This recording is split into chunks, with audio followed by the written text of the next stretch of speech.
નમસ્કાર, આપ જોઈ રહ્યા છો ન્યૂ ભારત ન્યૂઝ અને હું છું ધ્રુવી। જમ્મુ કાશ્મીર અને હિમાચલમાં પહાડોમાં કુદરતનું રૌદ્ર સ્વરૂપ જોવા મળ્યું છે। હિમવર્ષા અને આંધીને પગલે હવાઈ સેવાઓ ઠપ થઈ ગઈ છે। શ્રીનગર એરપોર્ટ પર 26 ફ્લાઇટ રદ થતા મુસાફરો અટવાયા છે। ઉત્તર ભારતના પહાડી રાજ્યોમાં કુદરતનું બેરહેમ સ્વરૂપ જોવા મળી રહ્યું છે। વેસ્ટર્ન ડિસ્ટર્બન્સ સક્રિય થવાને કારણે જમ્મુ કાશ્મીરથી લઈને હિમાચલ પ્રદેશ સુધી ભારે હિમવર્ષા અને આંધી તોફાનનો માહોલ સર્જાયો છે।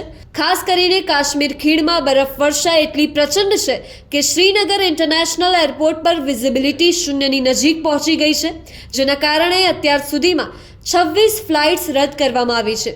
બીજી તરફ હિમાચલના મનાલીમાં લાંબી રાહ જોયા બાદ બરફની ચાદર પથરાઈ છે, જેનાથી પ્રવાસીઓ ખુશ છે, પરંતુ પરિવહન સેવાઓ ખોરવાઈ ગઈ છે। હવામાન વિભાગે આગામી 24 કલાક માટે ઓરેન્જ એલર્ટ જાહેર કર્યું છે। આ પહાડી હિમવર્ષાની સીધી અસર મેદાની વિસ્તારોમાં પણ જોવા મળી રહી છે। દિલ્હીમાં 60 કિમીની ઝડપે પવન ફૂંકાઈ રહ્યો છે, જ્યારે ગુજરાતમાં પણ ઠંડીના જોરમાં વધારો થવાની શક્યતા છે।